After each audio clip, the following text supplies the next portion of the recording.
Hello मेरे प्यारे बच्चों, क्या हाल चाल। बढ़िया सब। उम्मीद है आप सभी अच्छे होंगे और आपकी तैयारी भी एकदम बेहतर तरीके से चल रही होगी।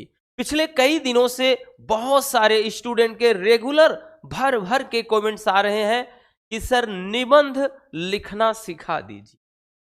अब निबंध लिखना तो हर कोई जानता है, किसी ना किसी तरीके से घुमा फिराकर इधर उधर करके लिख ही लेते हैं। लेकिन बड़ी बात वो नहीं है, क्योंकि हर एक स्टूडेंट निबंध लिख लेगा।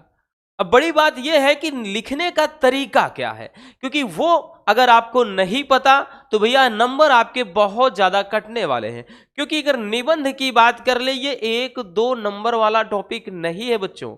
निबंध आपके बोर्ड एग्जाम में अगर हम बात कर लें तो भैया ये पूछा जाएगा पूरे के पूरे 9 नंबर में।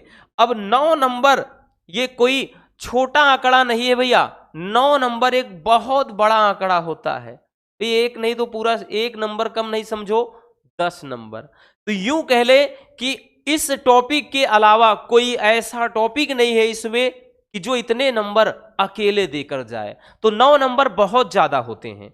अगर आपको लिखने का सही तरीका नहीं मालूम तो भैया चाहे जैसे इधर उधर सोचते हो कि हम घसीट कर लिख देंगे, नहीं मिलने वाला नंबर, बिल्कुल नहीं मिलेगा। तो क्या तरीका होना चाहिए, किस तरीके से लिखने से आपको पूरे नंबर मिलेंगे, चलिए आज हम बहुत सिंपल तरीके से इस बात को समझ लेते हैं। तो सबसे पहले बच्चों हम बोर्ड एग्जाम 2025 के नजरिए से कुछ मोस्ट इंपॉर्टेंट टॉपिक पर निबंध को देखेंगे जो आपको हर हाल में देखने हैं। अब उसके बाद आज जो हम तरीका बताएंगे फिर आपको रटने की जरूरत नहीं पड़ेगी। हम पूरा लिख करके एक एक पूरा हेडलाइन के साथ आपको समझाएंगे कि कैसे निबंध लिखा जाता है। तो बच्चों यहां 2025 बोर्ड एग्जाम के लिए कुछ टॉपिक आपके सामने हैं जिनको आपको हर हाल में देख करके जाना है, अच्छे से समझ लेना है। तो जिसमें अगर हम बात कर ले भैया, पहला टॉपिक है पर्यावरण संरक्षण, चुनाव प्रक्रिया।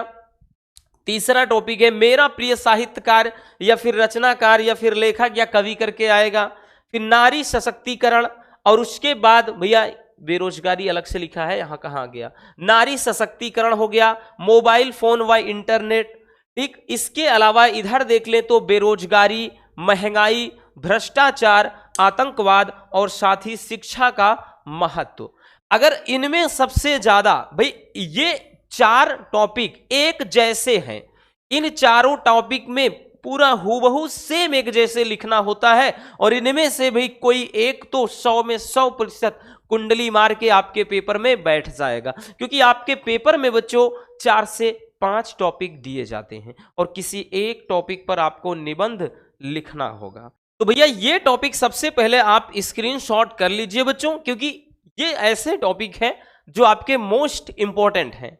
बाकी हमने भी बताया ना कि तरीका क्या है, कैसे लिखेंगे, वो सबसे ज्यादा मायने रखता है। क्योंकि टॉपिक तो आपके 30 से 40 हैं, कितना आप रटोगे भाई, रट कर तो तैयार वैसे भी नहीं कर सकते हो। तो चलिए इसको भैया स्क्रीनशॉट पहले कर लीजिए बच्चों, हो गया ना।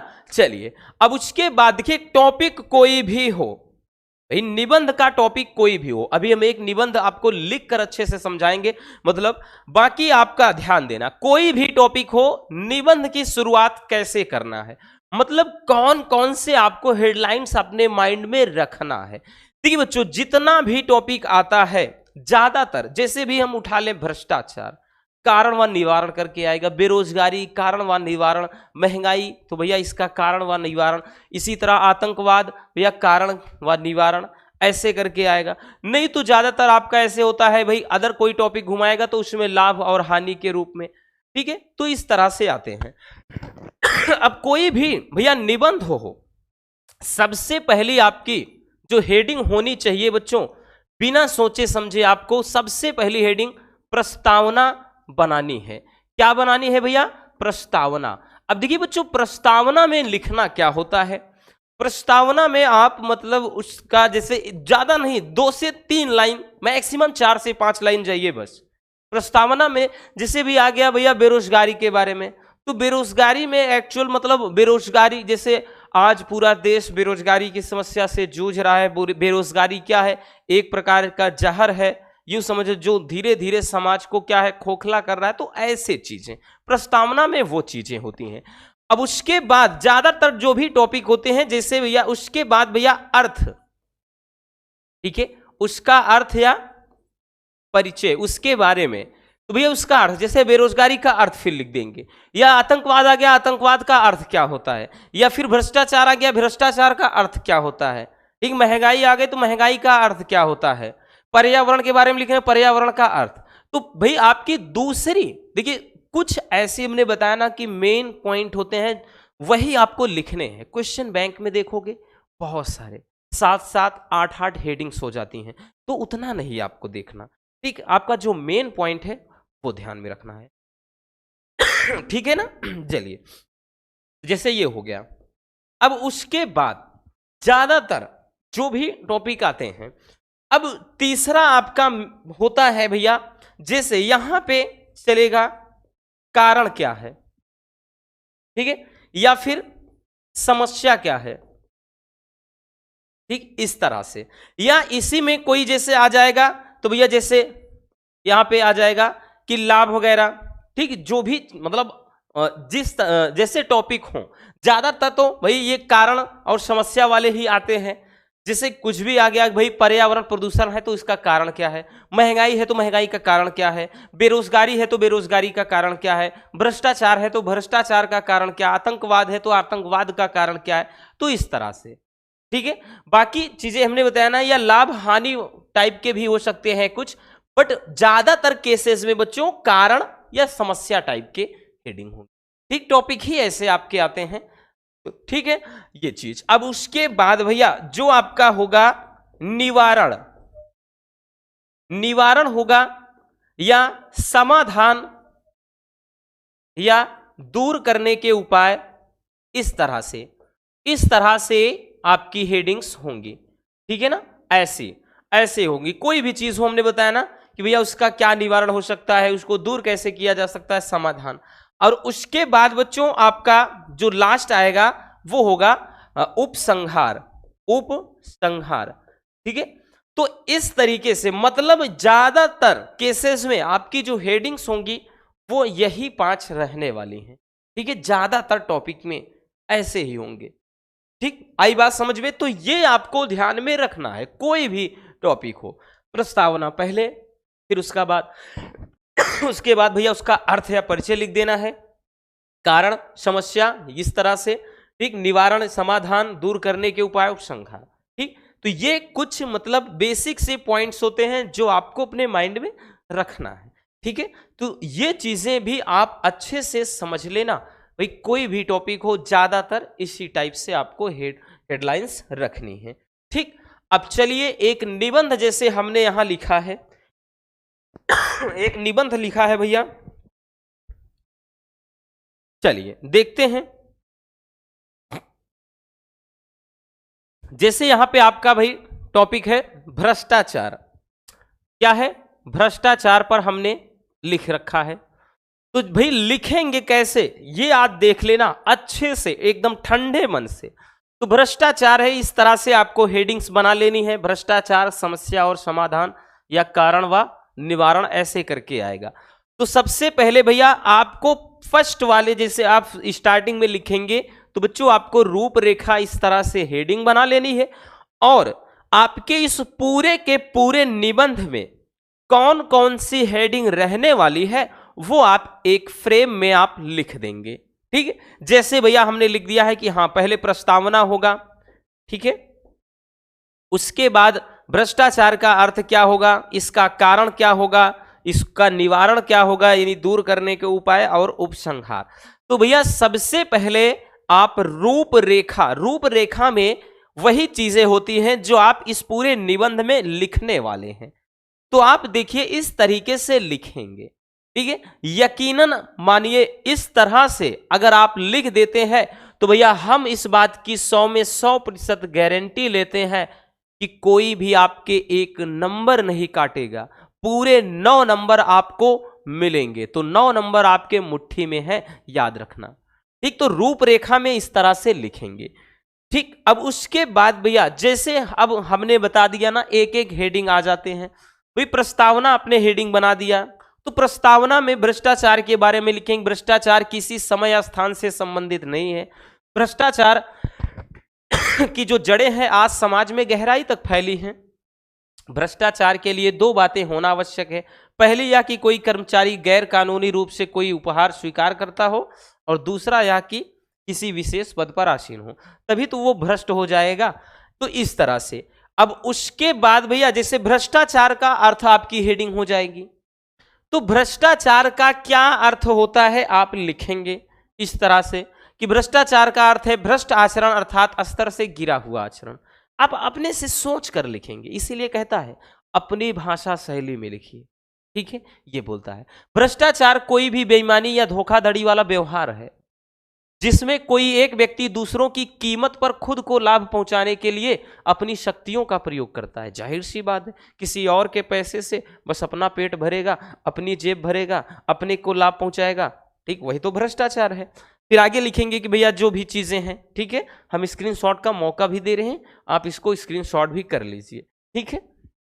चलिए अब उसके बाद जैसे भैया आपकी हेडिंग हो जाएगी भ्रष्टाचार के कारण, तो यहां कारण में आप पूरा डिटेल्स में नहीं लिखेंगे क्योंकि वैसे भी बड़ा लंबा ये टॉपिक चला जाएगा।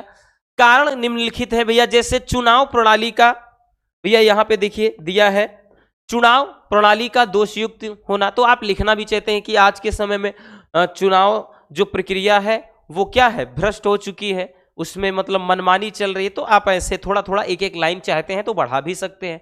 शिक्षा का गिरता स्तर, तो आप लिखेंगे कि आज के समय में शिक्षा का स्तर बहुत नीचे गिर चुका है जो भ्रष्टाचार का एक कारण है, तो ऐसे लिख भी सकते हैं, ठीक। चलचित्र भाई चलचित्र का मतलब है कि आप दुनिया भर का इधर उधर देख करके भी लोग क्या है भ्रष्ट हो रहे हैं। दूरदर्शन तो भाई टीवी वगैरह मूवी वगैरह में भी देख करके आदमी क्या है भ्रष्ट हो रहा है। साथ ही भ्रष्ट मंत्री व शासक, जाहिर सी बात है जो सत्ता में आ जाता है बस वो खाने में लगा है, अपनी ही जेब भरने में लगा है, ठीक है। उच्च जीवन स्तर की लालसा, बहुत लोग होते ना कि भाई हमको एक बहुत अच्छी खासी जिंदगी जीनी है, और उच्च भाई जीवन यापन के लिए वही चीज उच्च जीवन को मतलब जीने के लिए व्यक्ति क्या है, व्यक्ति के अंदर लालच आएगा कि भाई मेरे पास भी गाड़ी हो, बंगला हो, बहुत सारा पैसा हो, ठीक, धन दौलत हो, तो दुनिया भर का, फिर वो भी चाहेगा कि मैं ज्यादा से ज्यादा घूसखोरी करूं, ठीक, ये चीज। उसके अलावा राष्ट्रीय चरित्र का अभाव, ठीक, अपना कैरेक्टर ही बेच दो, एकदम घूसखोर हो जाओ, एकदम से बेशर्मे बन जाओ, तब भी आप क्या है बहुत पैसा कमा सकते हो, तो ये भ्रष्टाचार का कारण हो जाता है, ठीक है भैया। कारण के अलावा, जिसे कारण हो गया ना, ये कारण के अलावा अब आएंगे भैया निवारण में। तो निवारण में आप किस तरह से लिखेंगे, देखिए निवारण में आप लिख सकते हैं कि भ्रष्टाचार को दूर करने के उपाय या निवारण, जैसे उच्च शिक्षा का प्रचार, तो भारत में भ्रष्टाचार सबसे अधिक शिक्षित वर्ग में है, तो आप थोड़ा थोड़ा लिख देंगे। अतः सबसे पहले शिक्षित वर्ग के नैतिक स्तर को ऊंचा उठाना होगा। समाज कल्याण संस्थाओं की स्थापना, तो समाज कल्याण की भाई समाज के कल्याण के लिए विभिन्न संस्थाओं की स्थापना अगर की जाएगी तो लोग ज्यादा से ज्यादा क्या है उसके प्रति आकर्षित होंगे और अच्छी बातें सीखेंगे। फिर राजनीतिक नेताओं के नैतिक स्तर को ऊंचा उठाना, क्योंकि अभी हमने बताया ना भ्रष्ट नेता क्या है, हमेशा भ्रष्टाचार के बारे में ही सोचेगा और जो एक बार सत्ता में आ गया तो वो समझो पूरा खाल उधेड़ लेता है, पैसा ही पैसा कमाने का सोचता है, ठीक है। तो ये हो जाएगा आपका। तो देख रहे हैं ना किस तरीके से लिखना है आपको। उसके अलावा बाकी आपका पुलिस विभाग में सुधार, तो ये सब निवारण है, क्योंकि भाई पुलिस भी कम घूसखोर थोड़ी ना है। हाँ सभी एक भाई हम सभी को एक जैसे नहीं कह सकते, ठीक, लेकिन कुछ की वजह से पूरा डिपार्टमेंट बदनाम हो जाता है कि कुछ लोग ऐसे हैं जो घूस वगैरह लेकर के नहीं पढ़े लिखे नहीं अनपढ़ गंवार लोग हो गए हैं भाई पैसा दे करके, वो तो सोचेंगे कि हम तो पैसा दे के हुए हैं तो हमें कमाना है भाई खांसी आने लगी। फिर दंड व्यवस्था में सुधार। अब दंड व्यवस्था में सुधार का मतलब यह है कि भाई जो भी व्यक्ति अगर घूसखोरी करते हुए पकड़ा जाए, भ्रष्टाचार करते हुए पकड़ा जाए, उसे छोड़ा ना जाए, सीधा बर्खास्त कर दिया जाए, पद से ही हटा दिया जाए, तो इससे कहीं ना कहीं भ्रष्टाचार कम होगा, ठीक। तो इस तरह से आप भ्रष्टाचार को दूर करने के उपाय लिखेंगे, ठीक है। देख रहे हैं ना कितना सिस्टमेटिक ढंग से लिखना है। फिर लास्ट हेडिंग आपकी हो जाएगी उपसंहार।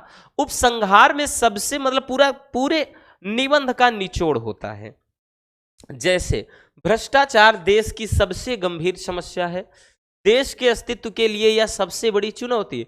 अपने देश की रक्षा, प्रगति व राष्ट्रीय मूल्यों को बचाए रखने के लिए इस समस्या का समाधान अत्यंत आवश्यक है। ठीक है, तो इस तरीके से आप एक अच्छा सा, बहुत ही प्यारा सा और सरल शब्दों में निबंध लिख सकते हैं। टॉपिक अब कोई भी हो, हमने बताया ना, चाहे आतंकवाद हो, चाहे भ्रष्टाचार हो, चाहे महंगाई हो, चाहे बेरोजगारी हो, मतलब 4 से 5 टॉपिक में तो एक कॉमन है। आप 4 से 5 या 6 टॉपिक ऐसे हैं, ठीक है, जो आप अच्छे से समझ लीजिए। अब सबको हूबहू इसी तरीके से लिखना है, लिख करके आप प्रैक्टिस कर लीजिए। हम तो यूं कहेंगे भैया कि अब आप भाई डेली नहीं, लेकिन एग्जाम के पहले 3 से 4 बार निबंध लिख करके अच्छे से तैयार कर लो, फिर निबंध का लफड़ा ही खत्म हो जाएगा। समझ में आ गया ना बबुआ? तो बस आज के इस वीडियो में इतना ही। मिलते हैं किसी और ऐसे टॉपिक के साथ। उम्मीद है आपको अच्छे से समझ में आ गया होगा कि निबंध कैसे लिखना है। मिलते हैं किसी और शानदार टॉपिक के साथ। Love you, bye bye, take care. और हाँ, एक प्यारा सा कमेंट बॉक्स में छोड़ दीजिएगा।